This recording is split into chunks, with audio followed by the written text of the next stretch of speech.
عطا نے خبر دی انہیں ابو صالح نے جو روغن زیتون اور گھی بیچتے تھے۔ انہوں نے ابو ہریرہ رضی اللہ عنہ سے سنا کہ رسول کریم صلی اللہ علیہ وسلم نے فرمایا، اللہ پاک فرماتا ہے کہ انسان کا ہر نیک عمل خود اسی کے لیے ہے مگر روزہ کہ وہ خاص میرے لیے ہے اور میں ہی اس کا بدلہ دوں گا، اور روزہ گناہوں کی ایک ڈھال ہے۔ اگر کوئی روزے سے ہو تو اسے فحش گوئی نہ کرنی چاہیے اور نہ شور مچائے۔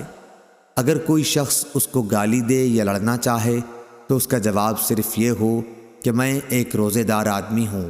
اس ذات کی قسم جس کے ہاتھ میں محمد صلی اللہ علیہ وسلم کی جان ہے، روزے دار کے منہ کی بو اللہ تعالیٰ کے نزدیک مشک کی خوشبو سے بھی زیادہ بہتر ہے۔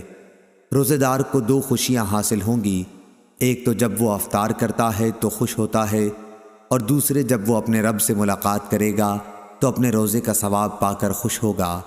صحیح بخاری حدیث نمبر 1904۔